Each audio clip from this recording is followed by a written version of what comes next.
Bonjour très chers amis les balances et soyez le bienvenu sur ma chaîne Intuition des Sérines. Voici votre tirage de guidance pour les énergies du mois de mai et j'espère que vous êtes bien. Allez, c'est parti.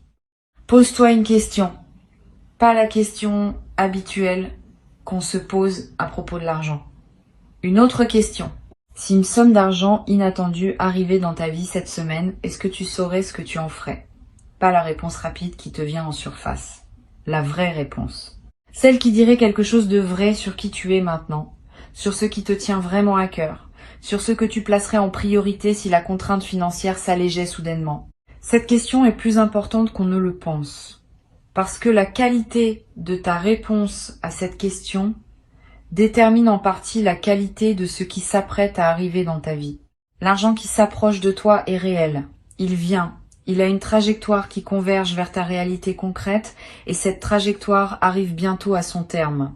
Mais avant qu'il ne se manifeste, je veux te proposer un dialogue intérieur qui va te permettre de l'accueillir dans des conditions optimales.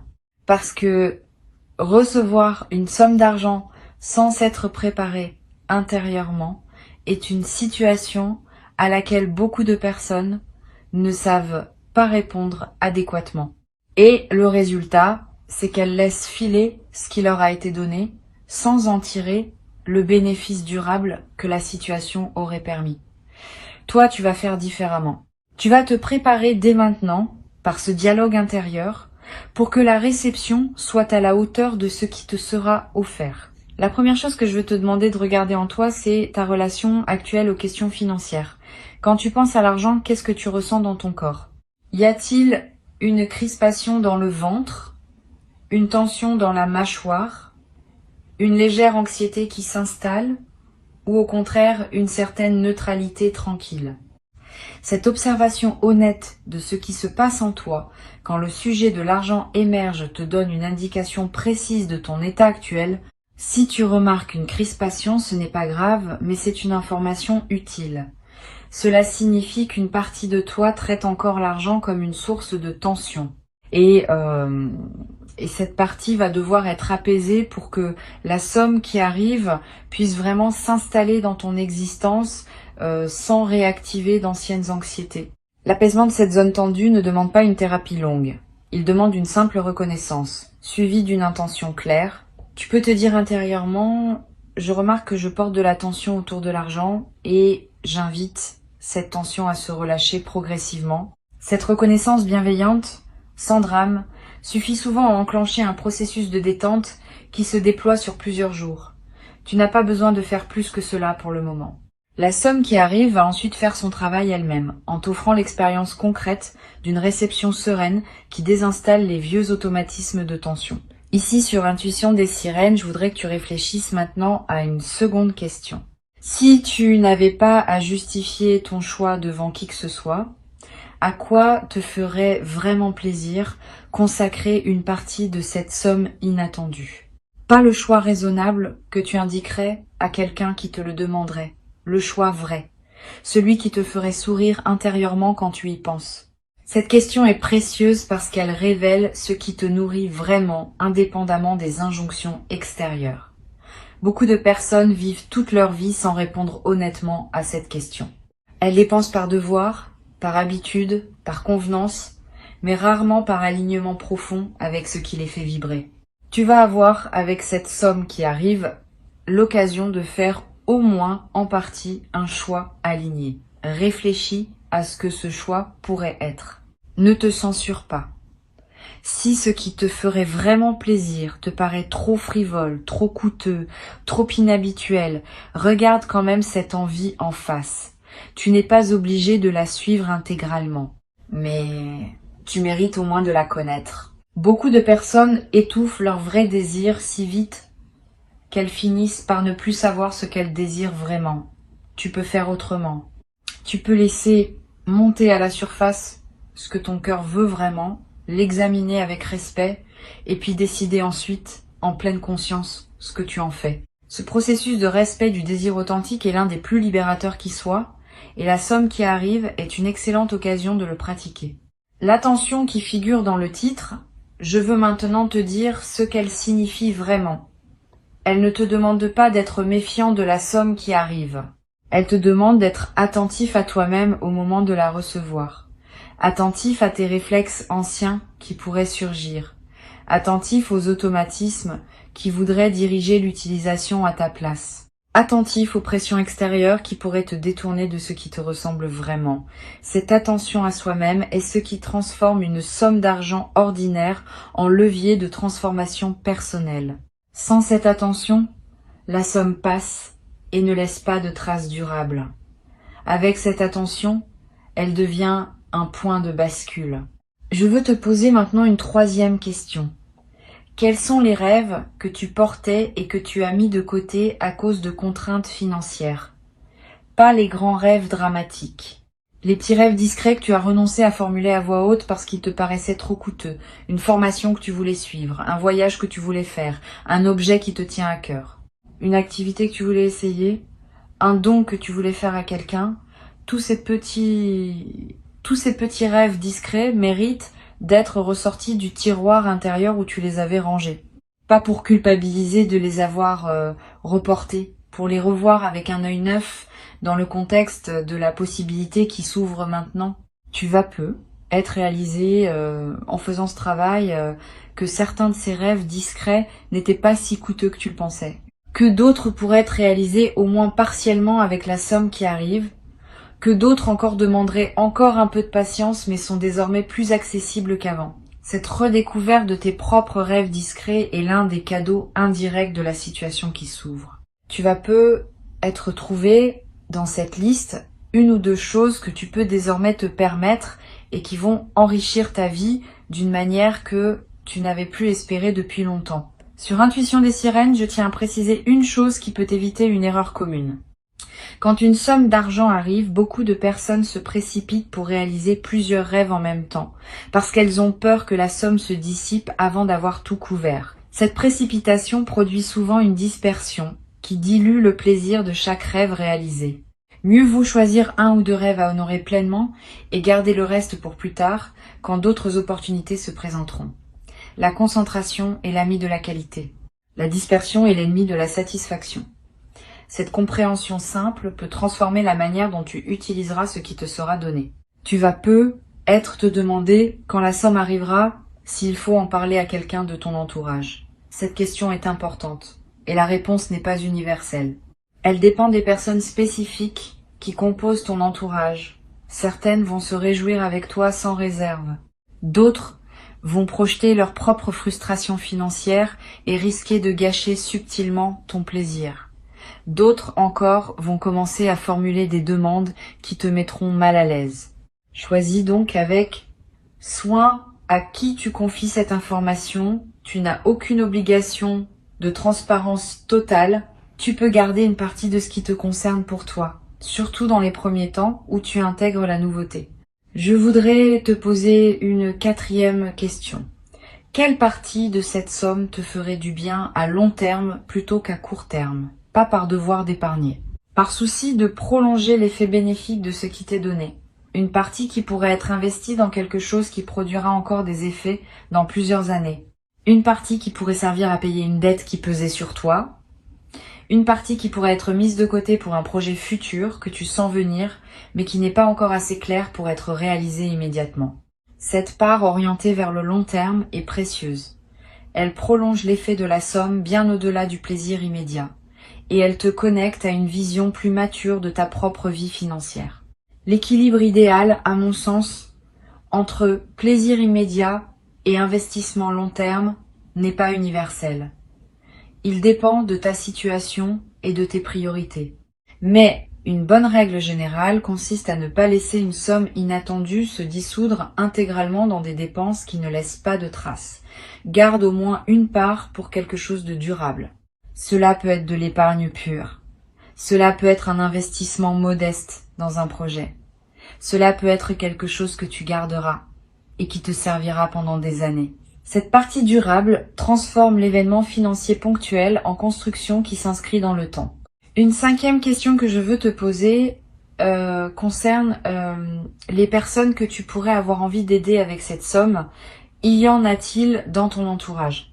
Si oui, fais attention à un point précis. L'aide que tu offres devrait venir d'un débordement de joie et non d'une obligation morale ou d'une culpabilité. Si tu sens, en pensant à aider quelqu'un, un élan léger, suis-le.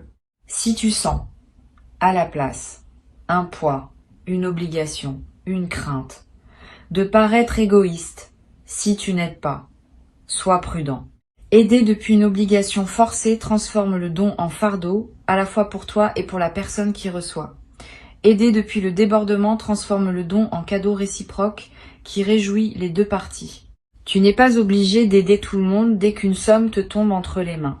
Cette compréhension est importante. Ta première responsabilité quand tu reçois est de te recevoir toi-même pleinement. Si tu te précipites pour distribuer avant d'avoir bien intégré ce qui t'est donné, tu rates l'occasion d'expérimenter pleinement la réception.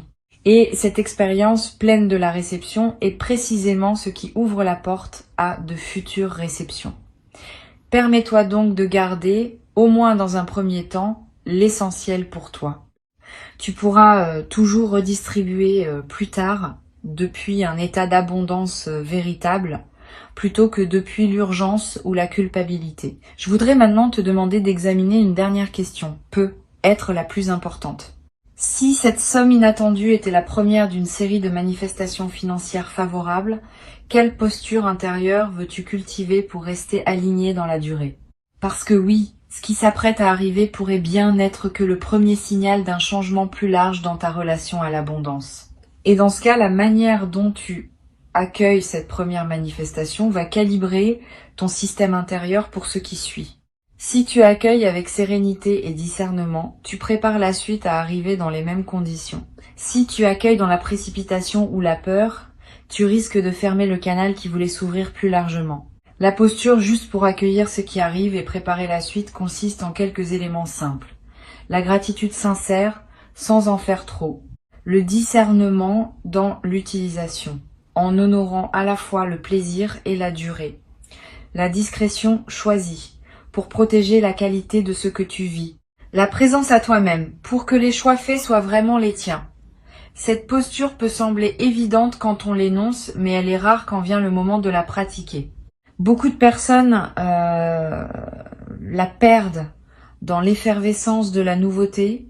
Toi, tu peux la maintenir parce que tu as pris le temps de la préparer mentalement avant que l'événement arrive. Tu vas peu être éprouvé au moment où la somme se manifestera, une émotion particulière qui ressemble à un mélange de joie, d'incrédulité et de calme. Ce mélange est typique des réceptions bien préparées. Tu n'auras pas l'excitation pure qui submerge et qui passe. Tu auras une émotion plus dense, plus consciente, qui te permettra de vraiment goûter le moment. Ce goût conscient de la réception est ce qui distingue les expériences qui marquent durablement de celles qui passent sans laisser de traces. Tu vas ressentir cette densité émotionnelle et tu vas en garder un souvenir précieux qui te servira de référence pour toutes les futures réceptions, financières ou autres. Sur Intuition des sirènes, j'aime souligner que les questions qu'on se pose avant un événement déterminent en grande partie la qualité de ce qu'on vit pendant l'événement. Tu viens de te poser plusieurs questions importantes. Tu as réfléchi à ta relation actuelle à l'argent. Tu as identifié ce qui te ferait vraiment plaisir. Tu as ressorti des rêves discrets qui méritaient d'être revus. Tu as pensé à la part qui pourrait servir au long terme. Tu as examiné la question de l'aide à apporter aux autres. Tu as réfléchi à la posture intérieure que tu veux maintenir. Ce travail préparatoire ne sera pas perdu. Il va se déployer dans ton expérience effective de la réception, donnant à ce moment une profondeur que la plupart des personnes ne connaissent jamais. Je voudrais te parler maintenant d'une dimension à laquelle on pense rarement. La somme qui arrive va affecter ton sommeil dans les nuits qui suivront, pas seulement parce que tu seras content, plus profondément.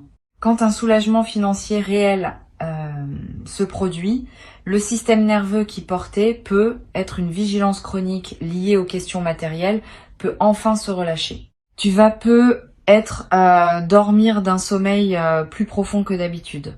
Tu vas peut-être faire des rêves apaisants.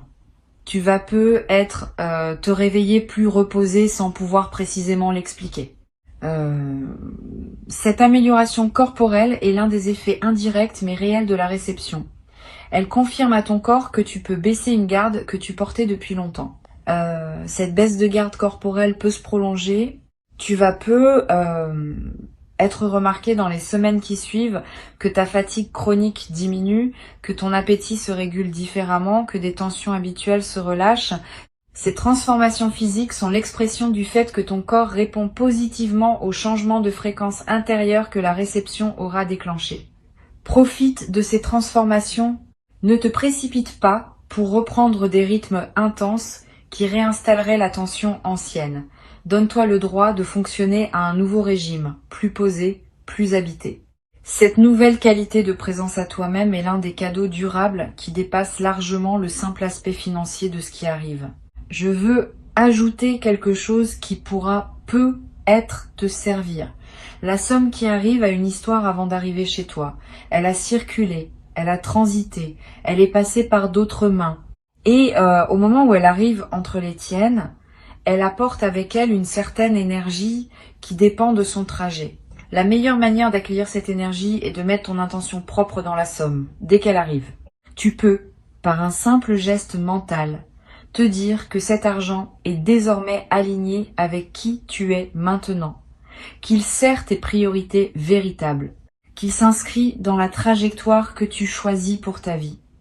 Ce geste mental, qui peut sembler dérisoire, a un effet réel. Il personnalise l'argent qui te parvient et le met au service de ton parcours spécifique. Une autre dimension précieuse concerne la manière dont tu pourras parler de cette expérience plus tard, quand elle sera devenue un souvenir. Tu raconteras peut-être cette histoire à des proches, à des enfants, à des amis qui traverseront des phases plus difficiles. Et la manière dont tu raconteras va déterminer en partie l'effet inspirant ou non de ton récit. Si tu le racontes comme une chance pure qui pourrait ne plus jamais se reproduire, tu enfermes ce qui pourrait inspirer dans une narration close. Si tu le racontes comme la confirmation que les choses peuvent encore changer même quand on n'y croit plus, tu offres à tes interlocuteurs un témoignage qui peut nourrir leur propre espérance. Choisis cette deuxième manière de raconter. Elle sert non seulement les autres, mais aussi toi-même, parce que la narration que tu choisis influence en retour la fréquence à laquelle tu attireras d'autres expériences similaires. Tu vas peut-être également développer à travers cette expérience un nouveau rapport à ce qu'on appelle la chance. Beaucoup de personnes croient à une chance aveugle qui distribue ses faveurs au hasard, et elles attendent passivement que cette chance les choisisse. Cette croyance est partiellement fausse. Ce qu'on appelle la chance est en grande partie le produit d'un alignement intérieur qui s'est construit sur une longue durée. Tu n'as pas eu de chance par hasard.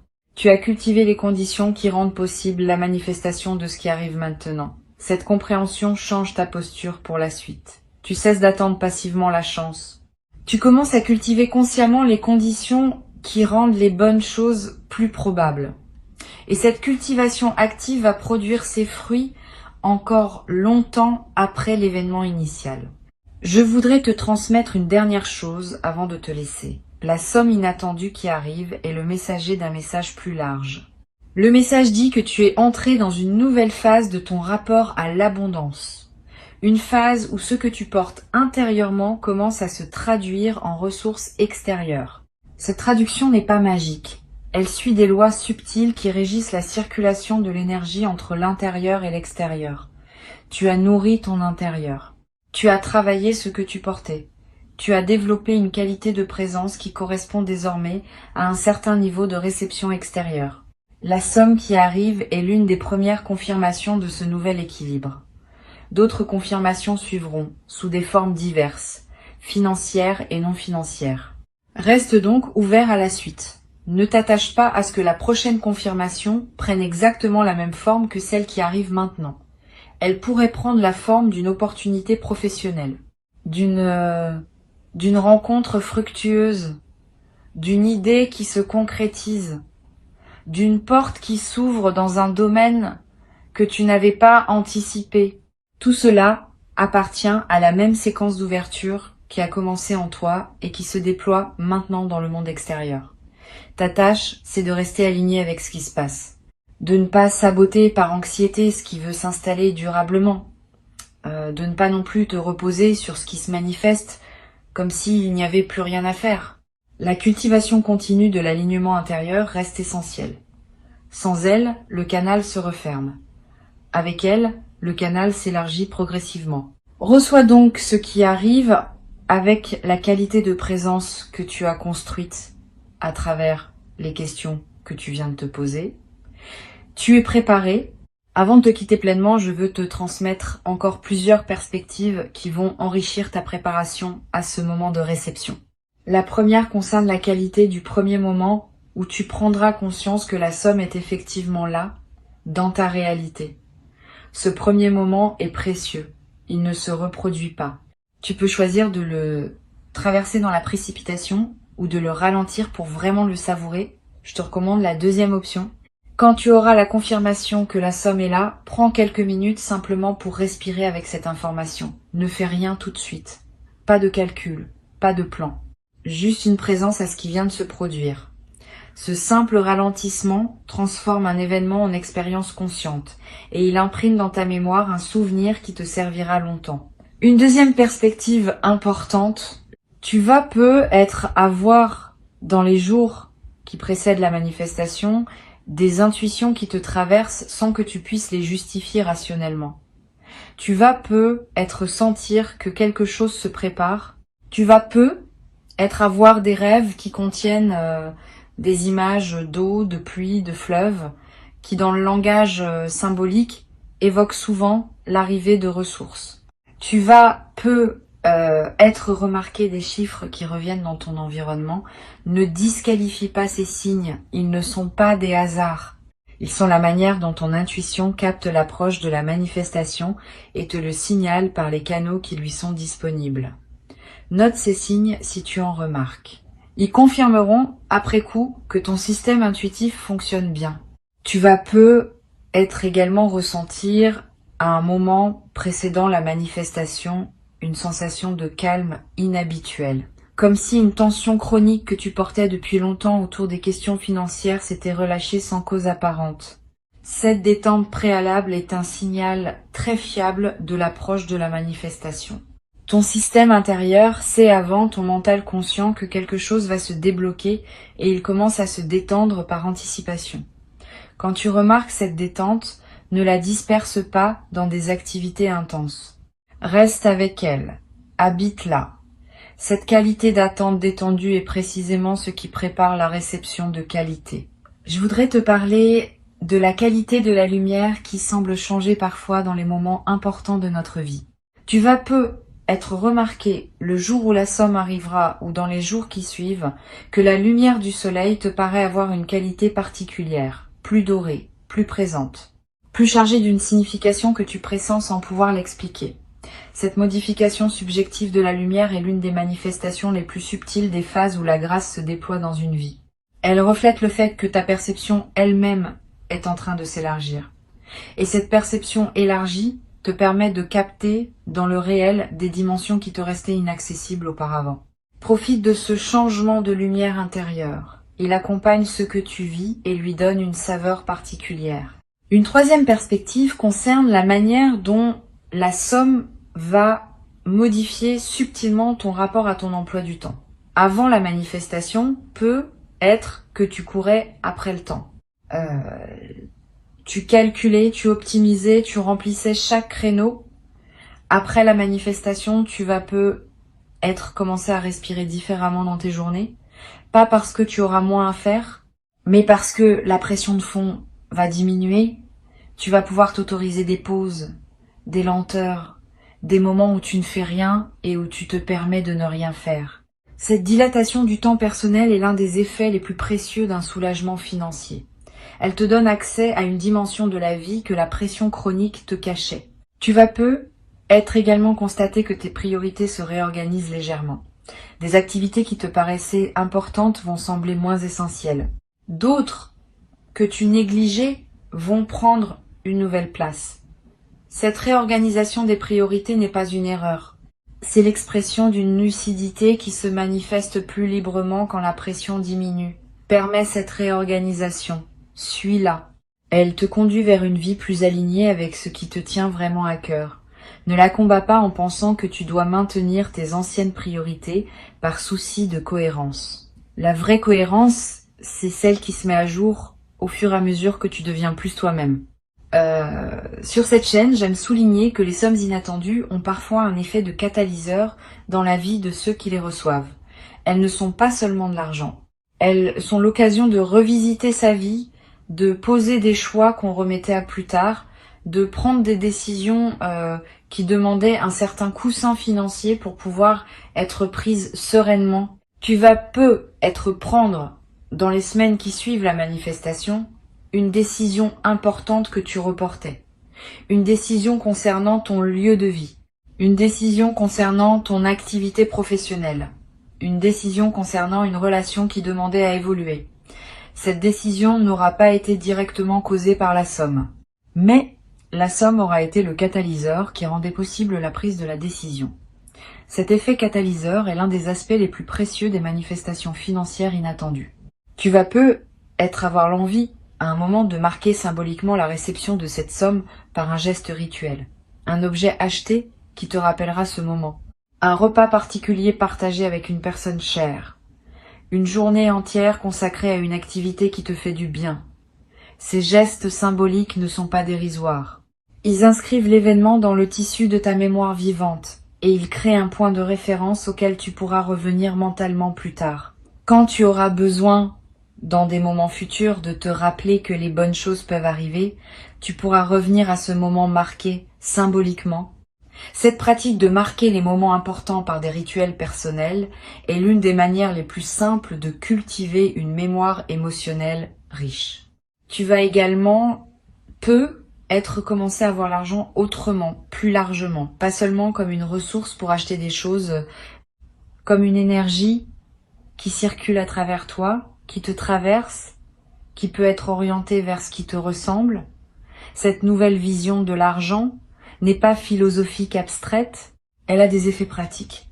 Tu vas peut-être commencer à dépenser différemment, avec plus de conscience, avec plus d'alignement entre ce que tu achètes et ce que tu es.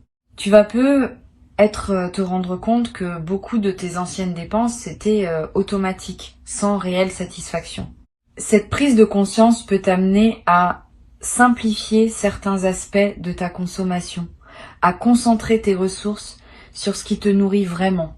Je voudrais te parler du rôle particulier que joue la générosité dans la durée des bénéfices financiers. Quand on partage une partie de ce qu'on reçoit, sans que ce partage soit forcé ou culpabilisant, on entretient un mouvement de circulation qui maintient le canal ouvert. C'est pas un calcul, c'est une dynamique réelle. Les personnes qui retiennent tout par peur de manquer ferment souvent par cette retenue le canal qui voulait continuer à donner.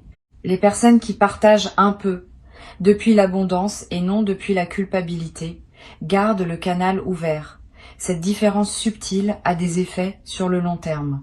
Tu peux t'inspirer de cette compréhension pour décider dans la sérénité d'une part de ce que tu reçois qui pourrait circuler vers d'autres personnes ou vers une cause qui te tient à cœur.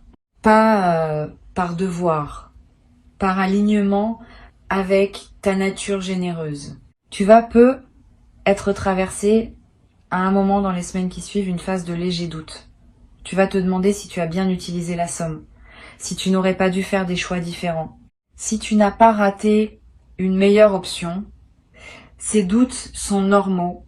Ils ne signifient pas que tu as fait des erreurs, ils signifient que tu es une personne consciencieuse qui se soucie de bien faire. Quand ces doutes surgissent, reviens aux raisons qui ont guidé tes choix. Tu as choisi en pleine conscience, au moment où tu choisissais. Tes choix étaient justes pour le moment où tu les as faits. Le fait qu'ils puissent paraître discutables a posteriori ne signifie pas qu'ils étaient mauvais. Cette compréhension te libère de la rumination inutile. Tu vas être également te demander si cette somme inattendue est vraiment méritée. Cette question est piégée. Elle suppose qu'il y aurait un mérite mesurable qui justifierait ou non ce qui te tombe entre les mains. La vraie réponse est plus simple. Tu ne mérites pas cette somme au sens d'une rémunération exacte d'efforts comptabilisables. Tu la reçois parce que tu as cultivé une disposition intérieure qui rend la réception possible. Cette disposition est elle-même le résultat de tout un parcours, Donc oui, tu as fait quelque chose pour mériter cela, mais ce quelque chose n'est pas mesurable de manière comptable. Cesse donc de te demander si tu mérites. Reçois simplement en sachant que la réception elle-même est une compétence qui se cultive et que tu l'as cultivée. Tu vas peut-être également ressentir l'envie à un moment de relire cette transmission. Reviens-y quand tu en auras besoin. Les questions que je t'ai posées peuvent te servir non seulement pour cette manifestation-ci, mais pour toutes les manifestations financières futures qui se présenteront dans ta vie. Elles forment un cadre de réflexion utile que tu peux mobiliser à chaque nouvelle réception. Cette appropriation des questions est l'un des bénéfices indirects de notre échange. Tu repars avec un outil de discernement qui dépasse l'événement spécifique qui s'apprête à se manifester. Tu sais ce qui te ferait vraiment plaisir, tu sais ce qui mérite de durer, tu sais à qui partager, tu sais quelle posture maintenir. Cette préparation va se transformer au moment où la somme se manifestera en une réception consciente qui honore à la fois le don, le donneur invisible, et toi-même comme destinataire légitime. Cette triple honneur est ce qui distingue les expériences financières profondes des simples transactions superficielles.